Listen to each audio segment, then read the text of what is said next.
The last thing the night guard said over the radio was, "I can hear them counting." Then the line went dead.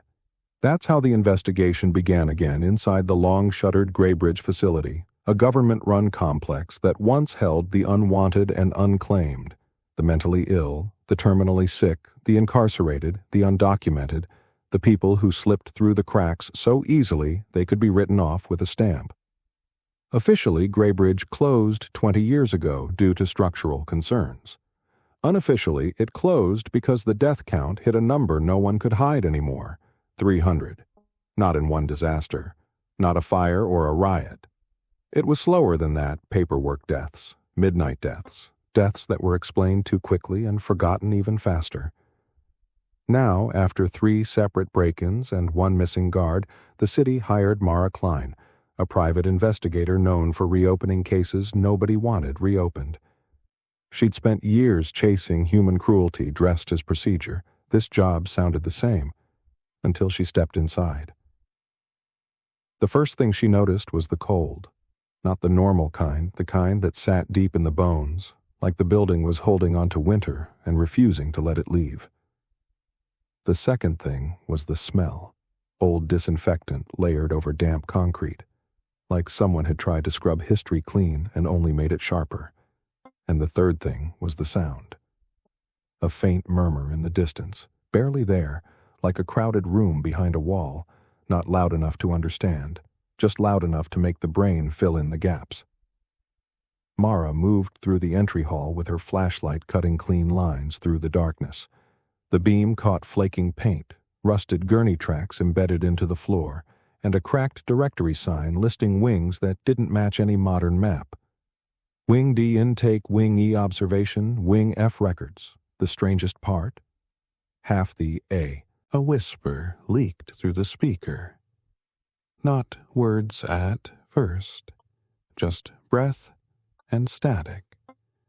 Then, faint and unmistakable, a voice spoke like it was reading off a list.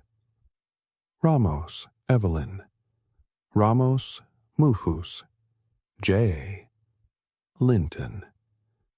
Names that made Mara's skin tighten, because she recognized them: missing persons, cold cases, people tied to Graybridge who were never officially declared dead. Rourke stared at the radio like it had bitten him. "That's not dispatch," he said. Another whisper, closer this time. Not from the radio, from the hallway itself. Mara turned slowly, flashlight shaking just enough to betray her pulse. The beam swept the walls, the ceiling, the corners. Empty. Then the whisper came again, directly behind her ear, soft as a confession. 6301. Mara spun. Nothing. Rourke backed up, eyes wide. "Did you hear?" A metallic clang echoed from somewhere deep in the facility, followed by a long dragging sound, like something heavy being pulled across tile. Mara forced herself forward. The sound led them toward Wing F, where the directory arrow had been scratched out almost completely. The hallway narrowed, the air thickening, and that distant murmur grew louder, still unintelligible, but undeniably human. They reached a door marked Records. The lock was broken, freshly bent as if someone had forced it recently. Mara pushed it open. Inside was a room lined with filing cabinets, most toppled over like they'd been searched in a hurry. Paper littered the floor in pale drifts. In the center, a single metal chair faced the far wall. And on that wall, written in dark, careful strokes like someone had taken their time, was a list. A column of names, hundreds of them.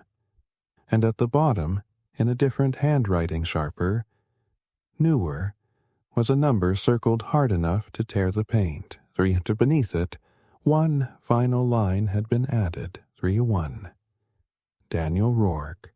Rourke stopped breathing. Mara turned toward him, her mouth already forming his name, but the door behind them slammed shut, and from the cabinets, from the vents, from the walls themselves, the whispers rose all at once.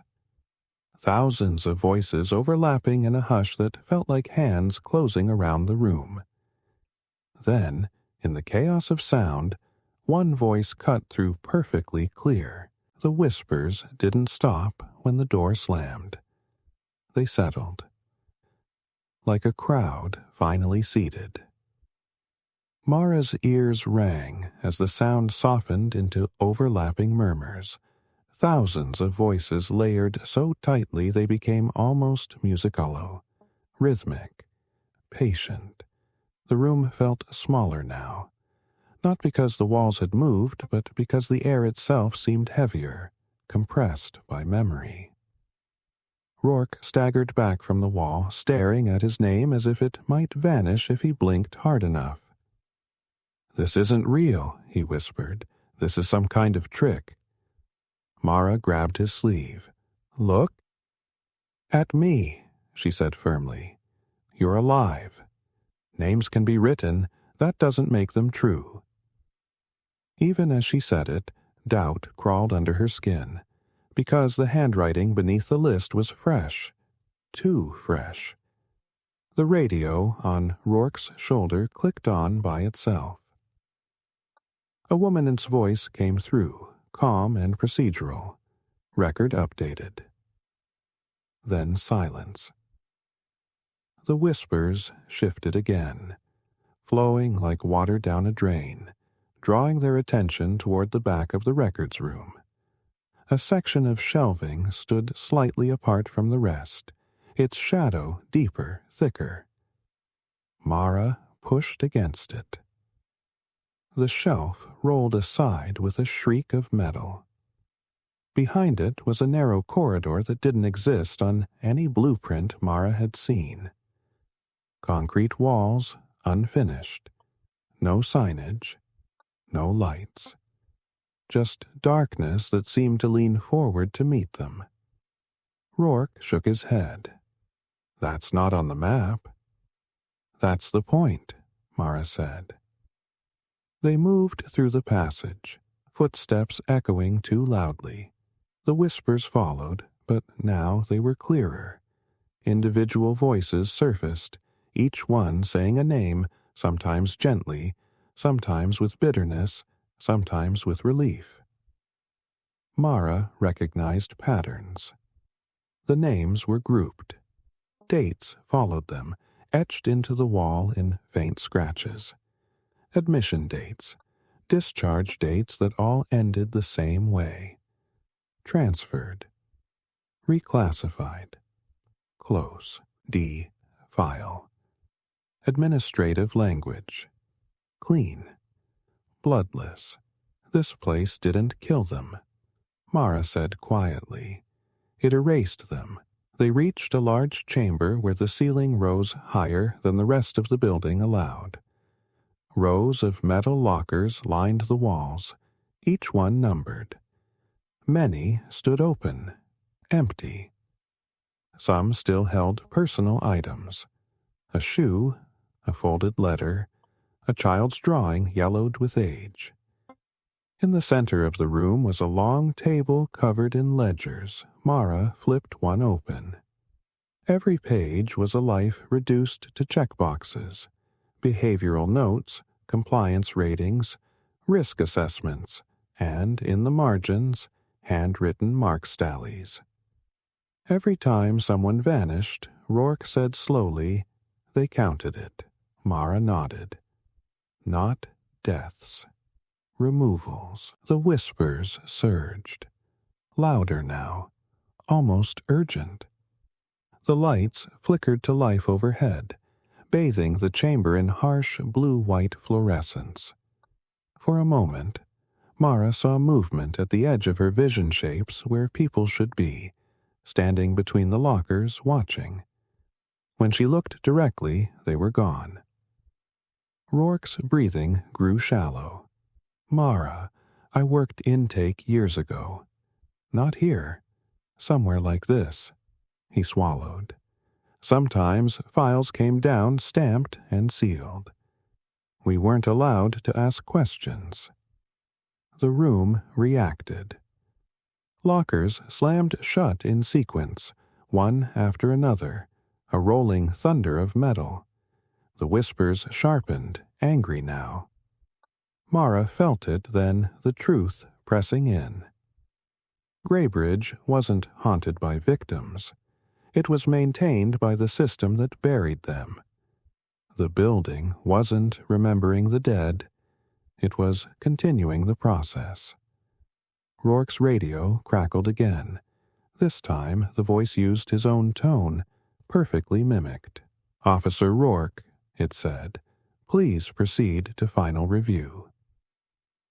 A door at the far end of the chamber opened slowly, revealing a hallway bathed in sterile blue light, pristine compared to the decay around it.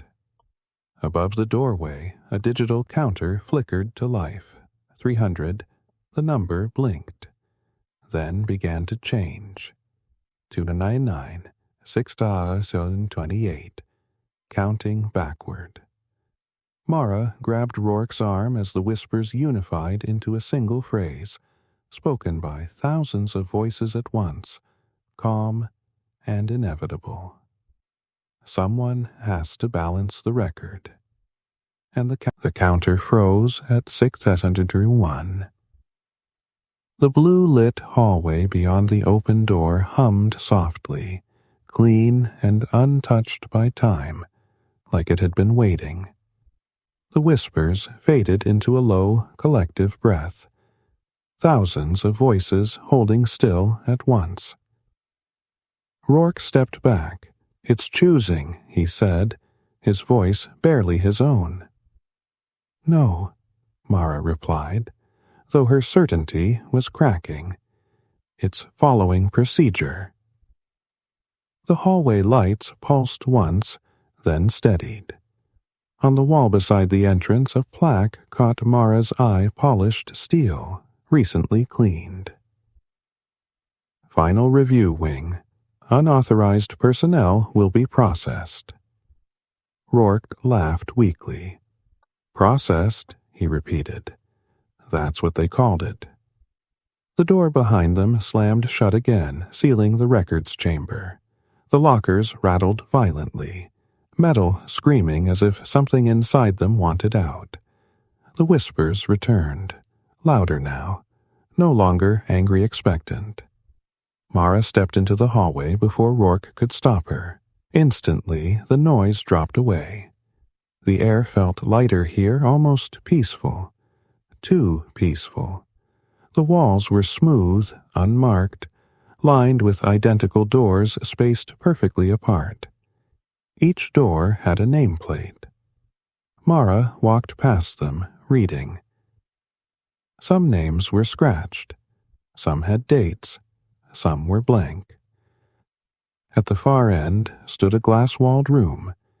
Inside sat a desk, a chair, and a terminal glowing blue. The screen displayed a familiar interface forms, checkboxes, drop-down menus. At the top of the screen, Case Status Open. Behind her, Rourke whispered, "Mara, don't." She turned to him. "They don't need bodies anymore," she said. "Just compliance. Someone to sign off, someone to make the number make sense." The terminal chimed softly, as if acknowledging her. On the screen, two names appeared side by side. Kline, Mara pending, Rourke, Daniel pending. Below them, a prompt blinked patiently. Select final entry. The whispers pressed in again, not threatened, inning. Now, but pleading. Thousands of lives reduced to a single request. Finish it. Mara closed her eyes. She saw the lockers, the letters, the erased files, The quiet cruelty of forms filled out by people who went home and slept fine afterward. She opened her eyes and made her choice. The building reacted instantly. Alarms blared not loud, but deep, resonant. The counter in the hallway flickered wildly. Numbers scrambling before locking in place, 300. The glass wall cracked. Rourke shouted as the floor lurched. The pristine hallway decaying in seconds, paint peeling, lights bursting, doors slamming open to reveal darkness behind them. The whispers turned into screams, not of rage, but release. Mara ran. The final review wing collapsed behind her as she dragged Rourke back into the records chamber. Filing cabinets toppled. Papers exploded into the air like startled birds. The front door appeared ahead of them, suddenly, impossibly close. They burst out into the night as the building let out a sound that felt like a last breath. Graybridge was sealed by morning. Officials blamed structural failure, gas lines, corrosion, the usual language. The facility was demolished within weeks, reduced to rubble and caution tape. Mara released everything she had, documents, recordings, photos. Some of it stuck. Most of it vanished. Files disappeared. Links broke. Witnesses recanted. The story faded. Years later, a new complex opened on the site. Brighter, cleaner, efficient. On its first night of operation, security logged a minor anomaly. A system counter activated without input. It displayed a single number, 300. Then, softly, through a hallway microphone no one was monitoring, a whisper asked,